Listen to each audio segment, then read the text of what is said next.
Bonjour à toutes et à tous, nouvel épisode aujourd'hui du FacFac avec pour thème l'investissement immobilier toujours, mais via une société. En quoi c'est intéressant d'investir via un véhicule plutôt que d'investir en direct.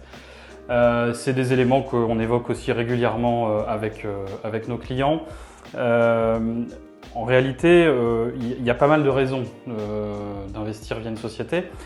La première, c'est que quand vous investissez en direct, alors on l'a vu, la fiscalité, notamment du LMNP, est très avantageuse et mérite pour le coup un investissement en direct. Mais on va voir qu'il y a une petite astuce et on peut toujours le faire aussi via une société. On va y revenir tout à l'heure. Mais pourquoi investir en société? La première raison, une des premières raisons, c'est la capacité d'endettement. Vous êtes aujourd'hui limité dans votre capacité d'endettement à titre personnel. Il y a un organisme, le Haut Conseil à la stabilité financière, le HCSF, qui impose des contraintes aux banques et notamment une contrainte de taux d'endettement des particuliers à hauteur de 35%. Ce qui fait que dès lors que vous arrivez à ces 35%, la banque, en principe, doit refuser le prêt. Elle a une petite marge de dérogation, mais globalement, elle est contrainte et vous prêter davantage est devenu difficile. Donc une façon de sortir de ces contraintes HCSF, passer par un véhicule, une société. Et la banque n'a plus ces contraintes. Elle peut avoir des contraintes internes, une doctrine interne qui dit que on respecte encore les 35% même si c'est une société, mais globalement, elle n'a pas de contraintes réglementaires sur ce sujet. Donc une des raisons, ça peut être celle-ci. La deuxième raison, c'est aussi de mutualiser vos investissements, d'en faire plus à plusieurs. Vous investissez en commun avec des amis, avec de la famille, avec votre conjoint-conjointe, vous pouvez en faire plus puisque vous êtes 2, 3, 4, et donc vous pouvez probablement aller emprunter davantage et donc diversifier les investissements que vous allez faire. Troisième raison, et elle est très importante aussi et on a tendance à l'oublier un petit peu, c'est la capacité de transmission de ce patrimoine à des descendants par exemple, à travers des donations de parts de société, voire même de faire du démembrement de propriété, c'est-à-dire de séparer la nue propriété de l'usufruit de ces fameuses parts de société. Je pense qu'on y reviendra dans un autre FacFac, mais c'est un point aussi important donc de préparer la transmission.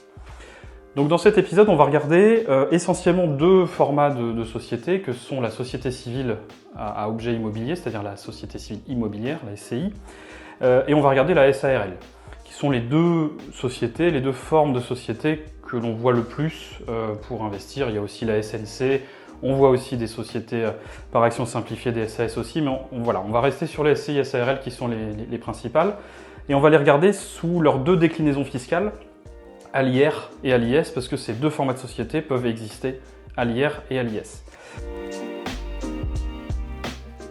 Si on commence par la SCI, on va commencer par la SCI à l'IR, à l'impôt sur le revenu.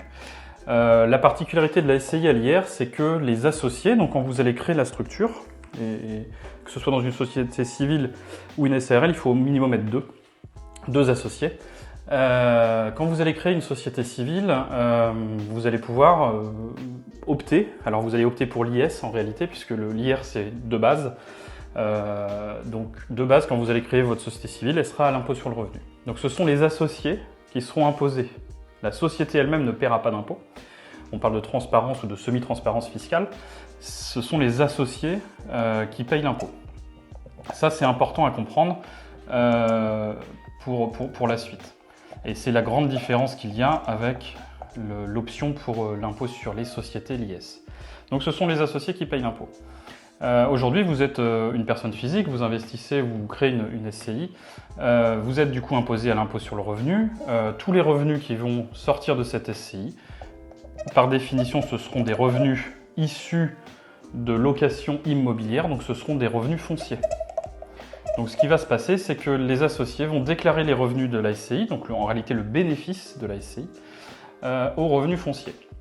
Donc principe classique, en fait la SCI à l'IR reproduit la détention en direct d'un bien immobilier, comme si vous le déteniez en direct, et c'est uniquement, et c'est là où la logique de SCI à l'IR a ses limites, c'est que c'est uniquement pour de la location nue. Alors il y a une tolérance à hauteur de 10% du chiffre d'affaires pour les locations meublées, mais ça va être, on va dire, exclusivement pour des locations nues. Et c'est d'ailleurs la raison pour laquelle vous êtes au revenu foncier. Donc, revenu foncier, je vous renvoie au FacFac, je crois, numéro 2. Vous verrez, revenu foncier, vous êtes imposé de manière assez forte puisque vous allez payer de l'impôt sur le revenu à hauteur de votre tranche marginale d'imposition, 11, 30, 41, 45 en fonction de votre tranche, et vous allez payer aussi les prélèvements sociaux à hauteur de 17,2. Bon, vous pourrez toujours opter pour le régime réel ou le régime micro, je vous renvoie de nouveau au FACFAC numéro 2 pour voir un petit peu les différences. Mais globalement, SCI à l'IR, fonctionnement assez limité puisqu'on va créer une structure pour finalement, je dirais, rester dans un format d'investissement qui est le même que si vous déteniez en direct, uniquement en location nue. Et puis derrière, bon, on a la plus-value des particuliers, heureusement, hein, ce qui veut dire que vous aurez les fameux abattements pour durée de détention, etc. Donc vous aurez une plus-value, du moins un impôt sur la plus-value qui sera assez léger en fonction de votre durée de détention. Voilà, SCI à l'IR. On va passer du coup à la deuxième variante, on va dire, de société civile immobilière, ça va être la SCI à l'IS cette fois. Et on va voir, il y a beaucoup de différences avec la SCI à l'IR. Donc à l'IS, c'est une option, donc il faut, au moment où vous créez votre société civile, déclarer que vous voulez opter pour l'impôt sur les sociétés. Différence avec la société civile immobilière à l'IR, c'est que c'est la société qui va payer l'impôt. Et ça, c'est une grosse différence. Première grosse différence. Donc, on l'a vu dans le cas précédent, il y a un bénéfice à la fin. Ce bénéfice, il est dispatché entre les différents associés et c'est les associés qui vont payer l'impôt sur le revenu. Là, la société va calculer son bénéfice, donc on va tenir une comptabilité, hein, comme dans la société à l'IR d'ailleurs, hein, normalement il faut tenir une comptabilité. Et c'est la société qui va payer, donc elle va calculer un impôt sur les sociétés qui va être de 15% jusqu'à 42 500 € et 25% ensuite. Une fois que cet impôt est payé, il est payé par la société, donc jusque-là il ne se passe rien. Si jamais vous voulez récupérer l'argent, que les associés veulent récupérer l'argent, il va falloir verser des dividendes ensuite, donc il y a une nouvelle taxation, cette fois-ci au PFU, donc 30%, 12,8 au titre de l'IR et 17,2 au titre des prélèvements sociaux, la fameuse flat tax de 30%, si vous voulez récupérer les fonds. Grande différence aussi avec la SCI à l'IR, c'est qu'à l'IS, on va considérer que c'est une société qui reste civile mais qui a une activité commerciale et donc vous allez pouvoir faire du meublé. Meublé, ok. Donc voilà, un avantage supplémentaire, je dirais. Après, il faut l'apprécier en fonction de la pertinence dans l'endroit dans lequel vous achetez. Est-ce que le meublé est plus pertinent ou pas? Et puis, grosse différence là aussi par rapport à la SCI à l'IR, c'est qu'à la SCI à l'IS, c'est un fonctionnement très société classique, j'ai envie de dire. Vous allez pouvoir passer beaucoup de charges et notamment aussi des amortissements.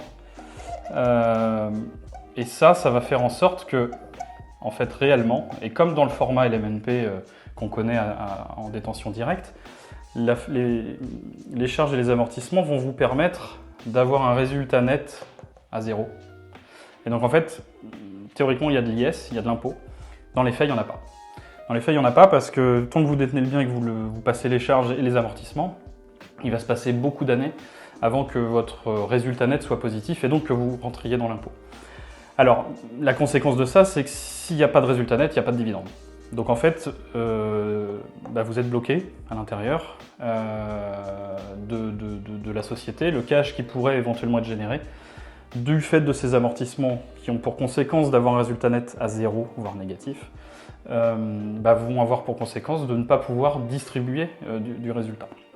Et donc il faut voir cette société-là, pour le coup, comme un véhicule d'investissement qui va être en vase clos. Il ne va pas falloir chercher à retirer de l'argent. L'opération ici, ça va surtout être de ne pas payer d'impôts, de conserver du cash dans la structure et de pouvoir multiplier les investissements.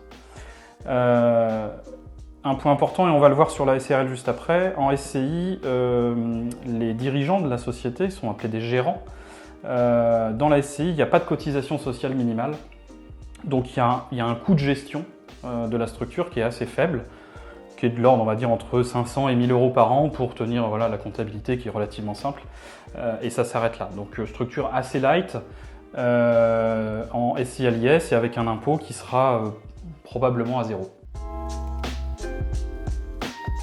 Voilà, donc on a vu SCI à l'IR, SCI à l'IS, on va regarder maintenant les SARL. La SARL, pareil, elle est là pour le coup d'office à l'IS et il y a une option pour aller à l'IR. Je vais passer assez vite en fait sur la SARL et l'IS, je ne vais même pas écrire grand chose, puisque la SARL et l'IS, c'est le même fonctionnement que la SCI et l'IS, avec une différence importante, c'est que sur ce que je vous disais par rapport aux gérants, en SARL, il y a des cotisations minimales. Les gérants sont travailleurs non salariés, TNS, quand ils sont majoritaires, mais par définition, ils sont soit majoritaires, soit égalitaires, hein, dans ce type de modèle en tout cas. Donc il y a des cotisations minimales à payer, alors je crois que c'est autour de 1200-1300 € par an. Même si vous ne versez pas de salaire, enfin de salaire en tout cas de rémunération pardon, aux gérants, vous avez des cotisations sociales minimales à payer d'office. Donc je dirais la SARL à l'IS n'a pas beaucoup d'avantages par rapport à la SCI pour le coup à l'IS. On retrouve à peu près les mêmes choses mais avec un coût de gestion qui est un petit peu plus élevé. Donc en réalité je vais passer direct à la SARL, à l'IR, et on va même l'appeler plutôt SARL de famille. Une SARL, je vous le disais juste avant, d'office elle est à l'IS, mais on peut opter à l'IR. Alors soit on opte pour l'IR pour une durée maximale de 5 ans, quand on la crée, et après on passe à l'IS, soit on crée ce qu'on appelle une SARL avec une option de famille, SARL familiale. Pour ça, il faut que les associés soient de la même famille. Alors le PACS, ça fonctionne, mais mariés, enfants, voilà, descendants, ascendants. Vous pouvez créer ce qu'on appelle une SARL de famille, et une SARL de famille, elle est à l'IR. Donc, même format que tout à l'heure sur la SCI à l'IR, ce sont les associés personnes physiques qui vont payer l'impôt. Donc il y a un bénéfice qui est calculé, mais c'est ensuite réparti entre les associés. Ce sont les associés à titre personnel qui vont payer l'impôt. Différence très importante avec la SCI à l'IR, on l'a vu tout à l'heure, la SCI à l'IR, c'est uniquement pour de la location nue, puisque la SCI c'est une société civile, et qui plus est à l'IR, elle ne peut avoir que des activités civiles, donc location nue. La SARL de famille, en l'occurrence, ça reste une société commerciale. Elle est imposée à l'IR, enfin les associés sont imposés à l'IR, mais c'est une société commerciale. Donc elle, à contrario, elle ne peut pas faire de location nue, puisque ça c'est une activité civile. En revanche, elle peut faire de la location meublée. Et ce qui est intéressant, et vous allez peut-être me voir venir, si on dit location meublée avec impôt sur le revenu, donc on va être dans la catégorie de revenus BIC, je vous renvoie encore au FACFAC numéro 2, et on va pouvoir bénéficier d'un statut particulier qui s'appelle le loueur meublé non professionnel, ou loueur meublé professionnel, d'ailleurs les deux sont possibles. Mais on peut aller, et on va regarder ça maintenant, on peut faire du LMNP en SARL de famille. Et c'est là le gros avantage, c'est qu'on est dans une société, donc on va avoir tous les bénéfices d'une société, pas de contrainte de taux d'endettement, en tout cas pas de contrainte réglementaire de taux d'endettement. On va pouvoir bénéficier de la transmission de parts demain si on a envie, le démembrement, etc. Et on va pouvoir mutualiser les investissements avec sa famille. Ça, c'est la contrainte, c'est la famille. Alors j'en parlais en préambule, il y a la SNC, Société en nom collectif, qui existe aussi pour faire ce genre de modèle, mais avec des amis par exemple. Je ne vais pas rentrer dans le détail de la SNC, mais ça fonctionne pareil. Donc SARL de famille, on peut faire du LMNP. Donc en fait, qu'est-ce qui va se passer? On va tenir exactement le même format que si on était en direct. Donc je tiens une comptabilité, je passe des amortissements, donc je n'ai pas de bénéfice positif, je ne paye pas d'impôt sur le revenu, puisque en fait je vais avoir un bénéfice qui sera à 0. Et ma plus-value finale, c'est la plus-value des particuliers. Je suis en régime IR, plus-value des particuliers, donc je continue de bénéficier du même régime que les particuliers sur les plus-values, c'est-à-dire abattement pour durée de détention. Je vous rappelle, plus d'impôts sur le revenu à partir de 22 ans et plus de prélèvements sociaux à partir de 30 ans. Et j'oublie les amortissements, là aussi ça tient toujours pour l'instant. Les amortissements que j'ai pu passer qui m'ont permis de ne pas payer d'impôts, c'est comme s'ils n'avaient jamais existé, donc j'ai bien une plus-value des particuliers qui est assez faible en réalité. Donc ça c'est vraiment un format qu'on recommande nous beaucoup pour les gens qui veulent investir en famille, pour ceux qui sont arrivés à des niveaux d'endettement qui ne leur permettent plus d'accéder à des financements facilement, mais qui ont encore un reste à vivre qui est très confortable, etc., ou qui ont du cash, qui peuvent mobiliser pour mettre en apport, etc. Donc ça c'est un format très intéressant qui allie les bénéfices de la société avec les bénéfices du LMNP que normalement on ne conserve que si on avait une détention en direct. On arrive à la fin de ce nouveau FacFac sur les sociétés, j'espère qu'il vous a plu. Globalement, vous avez dû le comprendre, si vous faites une société civile, dans le cadre en tout cas d'un investissement immobilier comme ça, moi j'aurais tendance à plutôt privilégier la SCI à l'IS pour éviter l'impôt et pour capitaliser à l'intérieur de ce véhicule.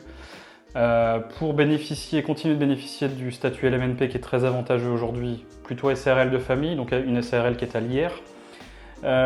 Et puis petit, on va dire, bonus, je dirais, ça sert à rien de construire tout ça si vous n'avez pas un objectif ou en tout cas une logique derrière d'investissement relativement important.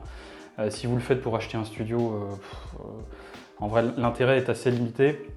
Vous allez avoir des frais de constitution de la société, vous allez avoir une comptabilité à tenir, une assemblée générale à tenir voilà, tous les ans. Donc voilà, vaut mieux avoir un objectif de 2-3 biens minimum dans une structure, quitte à l'avoir avec un objectif moyen terme, hein, vous n'êtes pas obligé d'en mettre 3 tout de suite. D'ailleurs, le banquier vous suivra peut-être pas. Mais en tout cas, essayez de projeter, si vous voulez avancer dans ces schémas-là, plusieurs investissements pour amortir, on va dire, les coûts fixes de ce type de structure. Voilà, si ça vous a plu, n'hésitez pas à liker, à partager, et puis on se retrouve très vite pour un nouvel épisode. Merci beaucoup.